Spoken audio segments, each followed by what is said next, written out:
There comes a moment in life when you must choose between begging for scraps of love or standing in the fullness of your own worth. For too long, you've been trained to believe that chasing someone who pulls away is proof of your devotion. But the truth is, when you run after someone who runs from intimacy, you don't just lose them, you lose yourself. And that is a price far too high to pay. The power lies not in pursuit, but in rejection. Rejecting the avoidant is not cruelty, it's clarity. It's a divine declaration that you were not born to shrink to fit someone's fear of connection. You were born to expand, to love boldly, and to be met with the same depth you offer. And when you walk away, something extraordinary happens. You shock the very person who thought you would never let go. Avoidants thrive on control. Their silence, their distance, their cold detachment, it's all part of a strategy. It's how they keep you orbiting around their world, desperate for crumbs of attention. But the instant you stop chasing, the game collapses. They expect you to keep proving your worth. They never expected you to rise above the game. That's when they feel the earthquake beneath their feet. Your silence becomes louder than any argument. Your absence becomes heavier than any presence. Suddenly, the armor they've hidden behind no longer protects them. It isolates them. And in that isolation, they feel something they've spent their entire life avoiding. The truth that they are not the center of your universe. The truth that they cannot escape the consequences of pushing away love. The truth that you have awakened to your value. Rejection is not about punishment. It's about respect. When you refuse to tolerate disrespect, you ignite a force they never saw coming. You show them what it means to love yourself so completely that you will not settle for half love, half truth, half effort. That energy is magnetic. It commands attention, and it will shake them to their core. But here's the most powerful part. This moment isn't really about them. It's about you. Every time you choose to walk away from someone who cannot meet you where you are walking toward your highest self. You are aligning with divine purpose, with strength, with the life you were designed to live. And in that alignment, rejection becomes redemption. The shock they feel when you reject them is not just about losing you, it's about facing themselves. For the first time, they're forced to look in the mirror and see the emptiness behind the walls they've built. That's their reckoning, not yours. Your responsibility is not to heal their wounds, it's to protect your light, your love, your destiny. So stand tall. Do not chase, do not beg, do not shrink. Reject what dishonors your soul and watch how the universe responds. You'll see that the reaction you feared becomes the liberation you've been praying for. Because when you reject the avoidant, you are not losing love, you are gaining yours. Elf. And that shock, my friend, is the beginning of a miracle. Most people live with the belief that rejection is something to fear, something to avoid at all costs because they associate it with pain, abandonment, and a loss of love. But the truth is, rejection, when it comes from a place of self-respect, is one of the most powerful forces of transformation in your life. To reject what does not honor you is not a loss. It's the beginning of reclaiming yourself. It is the moment you step out of the prison of someone else's limitations and step into the freedom of your own worth. When you deal with someone avoidant, someone who constantly runs from intimacy and connection, your instinct is often to chase, to hold tighter, to prove that you are worthy of their love. Every time they pull back, you lean in. Every time they go silent, you speak louder. Every time they build walls, you bring your energy and effort to tear them down. But what happens in that process? You don't just lose energy. You lose identity. You become a version of yourself who is always seeking, never receiving. And that is the deepest form of rejection, rejecting yourself in order to hold on to someone who is rejecting you. Rejection, in this sense, is not something happening to you. It's something you're choosing by tolerating what diminishes you. When you reverse that dynamic, when you choose to reject the avoidant instead of rejecting yourself, you awaken to your own power. Suddenly, the script changes. You are no longer the one waiting for validation.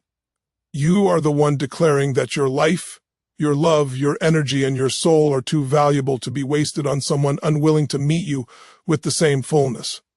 The moment you stand in that truth, rejection becomes a sacred act. It's not an ending. It's a beginning. It's the beginning of building a relationship with yourself where your worth is non-negotiable. And when you internalize that truth, when you reject what does not align with it, you stop living as a beggar of love and start living as a creator of it. You stop being at the mercy of someone else's wounds and start becoming the master of your own destiny. Think about it. Every time you tolerated distance, indifference, or half-heartedness, you were training your nervous system to normalize lack. You were telling your heart that crumbs were enough when you were born to feast on love in its fullness. The moment you reject that pattern, you send a new signal to your soul. You say, I will not settle. I will not chase what runs. I will not dishonor my spirit to keep temporary company. That decision changes everything. It elevates your energy. It shifts your relationships. It even alters how life responds to you, because life has a way of mirroring back the level of respect you show yourself.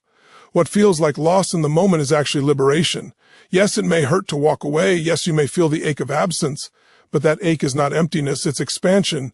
It's the spaciousness of a life opening up to better things, higher love, deeper connection. When you reject what is beneath you, you make room for what is meant for you, and that is not loss. That is divine exchange. Rejecting the avoidant is not about punishment or revenge. It's about standing in the truth that you cannot be diminished by someone else's fear of intimacy. Their avoidance does not define your value. Their distance does not diminish your worth. And the greatest act of strength you can take is to walk away with dignity, knowing that you did not lose them. You found yourself. That is where the true power of rejection lives. One of the most important truths you must understand about avoidant behavior is that it is not random. It is not accidental. It is a carefully designed strategy, conscious or unconscious, that thrives on control. Avoidants do not push you away just to create space. They push you away to maintain a power dynamic where they never have to be vulnerable, where they ever risk exposing their heart, and where you are always the one working to close the gap. Their silence, their withdrawal, their sudden coldness, it's all part of a cycle that keeps you in pursuit and them in control. When you do not see this dynamic for what it is, you can easily mistake it for love, or worse, for your own inadequacy. You think, if I try harder, they'll open up. If I wait longer, they'll come around. If I prove my loyalty, they'll finally trust me. But that is exactly the trap. The more you chase, the more they control. The more they withdraw, the more desperate you feel. It is an endless loop that conditions you to equate effort with worthiness, while they never truly risk giving you their full self. This control is not always loud or obvious. Sometimes it comes in subtle gestures. The text that never arrives, the call that goes unanswered, the plans that get canceled without apology. Other times it comes in passive resistance, the refusal to engage deeply, the way they change the subject when emotions surface, the tendency to disappear just when the connection starts to feel intimate. All of these behaviors send one clear message, and I am in control of when, how, and if you get access to me. And if you are not awake to it, you can spend months or even years trapped in this unbalanced exchange. But here's the powerful truth. Control only exists if you play by their rules. The instant you step out of the game, the instant you stop chasing, you flip the dynamic entirely. Suddenly, the silence they once used as a weapon becomes a mirror reflecting their own emptiness. The distance they created to dominate the relationship becomes the very space that isolates them. When you stop giving energy to the cycle, the control collapses. They expected you to keep proving yourself. They never expected you to rise above the need for their approval. This is why rejecting the avoidance shocks them so deeply. It is not just that you walked away, it is that you broke the illusion of their control. You showed them that their power was never real, only borrowed from your willingness to participate in the game. And once you stop playing, they are forced to face the one thing they have avoided all along, themselves. Think about how many times you've surrendered your peace of mind because someone else withheld affection. Think about how many sleepless nights, how many anxious thoughts, how much energy you've poured into analyzing their silence. All of that was energy feeding the illusion of control. And yet, the moment you decide not to chase, not to beg, not to lower your standard, all of that energy returns to you. You reclaim it. You use it to fuel your growth, your healing, your vision. That is where true control belongs, not in their hands, but in yours. Avoidants thrive on control because control keeps them safe from intimacy. But intimacy is the essence of true connection, and without it, their control leads only to emptiness. When you choose to pee away, you disrupt their entire system. You reveal the truth that love cannot be manipulated, that respect cannot be demanded through distance, and that your heart cannot be controlled by fear. And that revelation shakes them more than any words ever could. There's a reason silence carries so much power. Words can be argued with, actions can be dismissed, but silence, true, intentional silence, cannot be ignored. For an avoidant, silence is often their greatest weapon. They withdraw, they vanish, they leave you suspended in uncertainty because it keeps them in control and shields them from intimacy. But what they never anticipate is what happens when you take that same silence and reflect it back to them. Suddenly, the very armor they've hidden behind begins to crack. Avoidants are accustomed to being pursued. They are used to you filling in the gaps, chasing after answers, bridging the emotional distance with your effort and words. Your constant pursuit reinforces their illusion of say. As long as you chase, they never have to risk stepping forward. But when you fall silent, not out of resentment, not out of passive aggression, but out of grounded strength, the dynamic shifts in ways they cannot predict. It unsettles them because for the first time they are confronted with the void they've created, and this time it is not filled by your voice, your reassurance, or your presence. That silence is not empty. It is full of meaning. It communicates what no argument could, that you will not exhaust yourself trying to break through walls that were never yours to carry. It communicates that you have risen above the cycle of push and pull, and you will no longer invest in one-sided pursuit. And because silence leaves no room for debate, it forces the avoidant to sit with themselves. In that stillness, the excuses they once used to justify their behavior start to lose their grip. When you stop speaking into the silence, they are left to hear the echo of their own choices. When you stop running after them, they are left to feel the emptiness of their own distance. And while they may not admit it, that emptiness is louder than any plea, sharper than any confrontation. For the first time, the armor, when you finally decide to reject disrespect and stand in the fullness of your own self-worth, something extraordinary happens. You command a response that no amount of pleading, chasing, or compromising could ever achieve. Respect has an energy, a frequency, a power that cuts through avoidance and forces recognition. It is not about demanding attention through noise.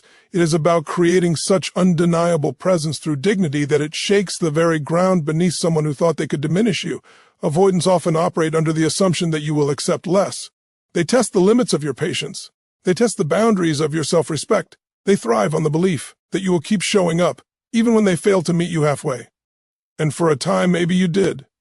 You bent, you tolerated, you excused, because you thought love required it. But love is never about losing yourself. The moment you recognize that, the moment you refuse to participate in patterns that belittle your worth, everything changes. Standing in respect is not about anger. It is not about retaliation. It is about drawing a line so clear and unshakable that it declares, this is who I am, and this is what I will no longer accept. That energy alone is transformative. It doesn't scream, it doesn't chase, it simply stands. And in that standing, the avoidant finds themselves facing a reality they never expected, that you are not dependent on them to define your value.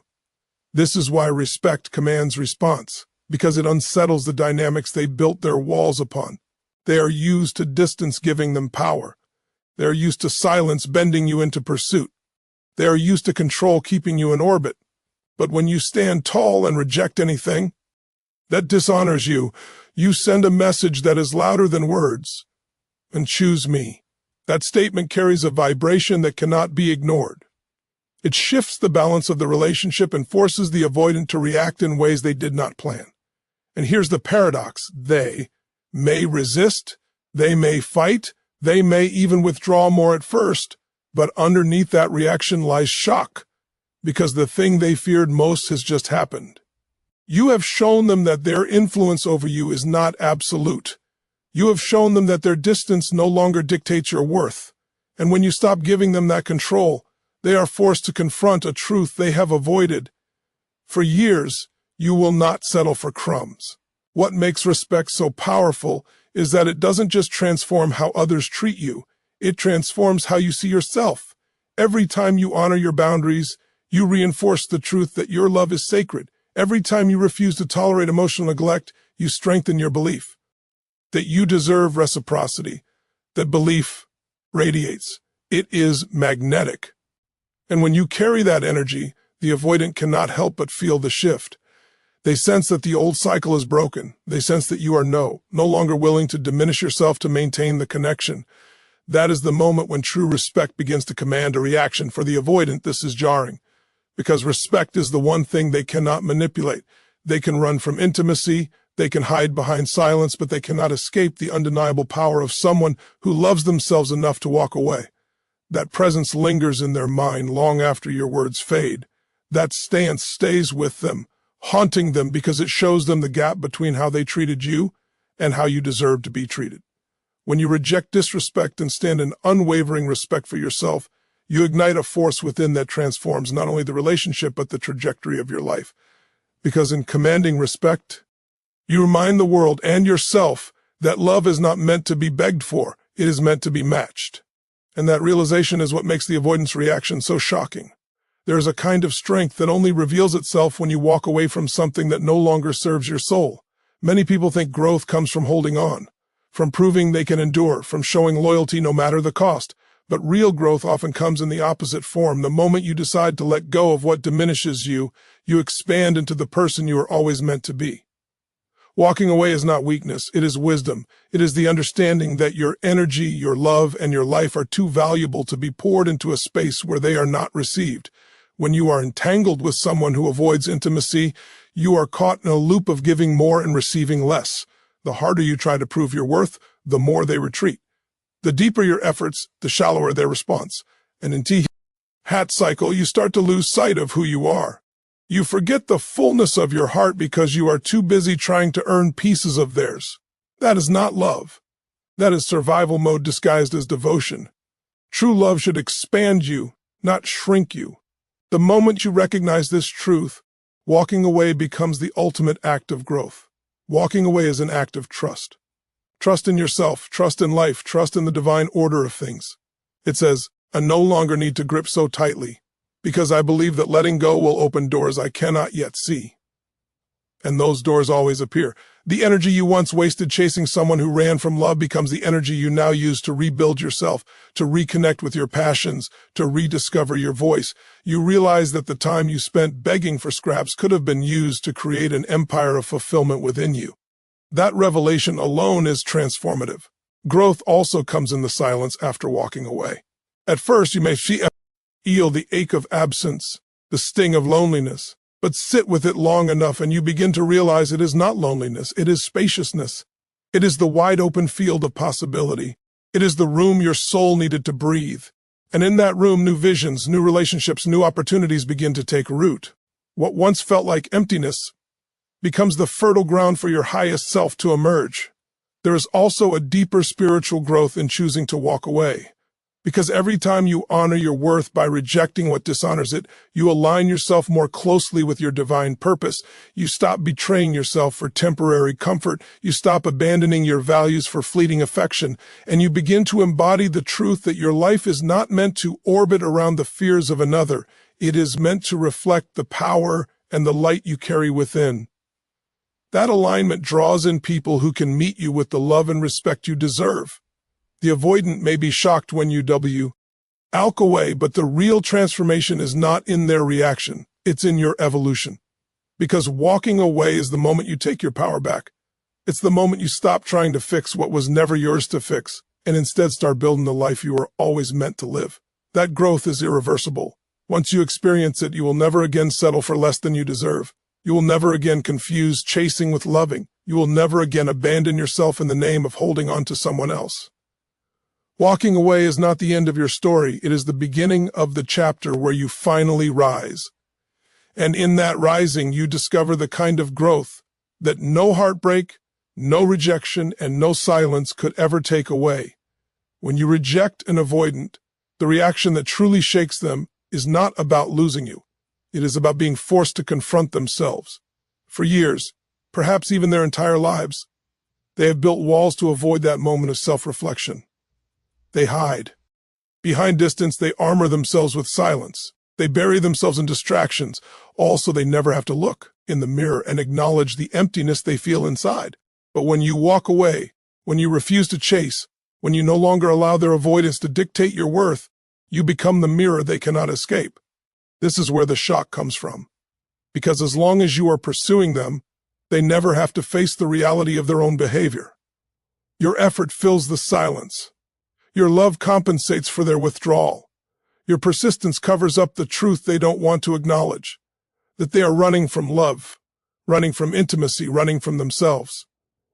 But when you step back, the cover is removed. They are left with the very thing they've spent their lives avoiding, the reflection of who they are without someone to carry the burden for them. The mirror shows them their patterns. It shows them the loneliness they've tried to deny. It shows them their avoidance is not protection, it is prison. And the shock is not just that you stop chasing. The shock is that your refusal to play the game exposes the emptiness behind it. For the first time, they cannot pretend the walls make them strong. For the first time, they cannot blame your need for closeness as the problem. They must face the reality that their distance, their fear, their detachment has left them with nothing but themselves. This confrontation is terrifying for someone who has built an identity around escape. To see themselves clearly in the mirror of your absence is to realize that the strategies they relied on for control are the same strategies that keep them lonely. To feel the void without you rushing to fill it is to discover that the control they thought gave them power only created isolation. And in that moment, the truth hits with a force they cannot ignore. That is the shock. But here's what's even more powerful. The mirror you hold up is not cruel. It does not condemn. It simply reflects. It says, this is who you are when love no longer chases you. This is what happens when someone chooses respect over desperation. This is what remains when avoidance meets its own consequence. And though they may resist, deny, or even lash out at first, the image remains. They cannot unsee it. They cannot escape the reflection of what they have created. Meanwhile, your power grows in that same mirror, because in choosing to walk away, you also see yourself more clearly. You see the strength it took to reject the cycle. You see the worth that refused to be diminished. You see the resilience that carried you through the pain of letting go. And that vision transforms you. The mirror does not just expose their emptiness, it reveals your wholeness. This is the paradox of rejecting the avoidant. They experience shock because the mirror forces them to face what they've avoided. You experience growth because the same mirror reveals who you really are beneath. The layers of compromise and self-abandonment. And while their shock may leave them unsettled, your clarity leaves you free. That is why the mirror is so powerful. Because it not only reflects the truth, it reshapes the future. Thank you for giving your time, your heart, and your presence to this message. Remember, your worth is not up for negotiation, and the power to choose yourself will always lead you closer to freedom. Until we meet again, keep rising, keep choosing strength, and never forget, you are more powerful than you realize. Goodbye for now, and may you walk boldly into the life you deserve.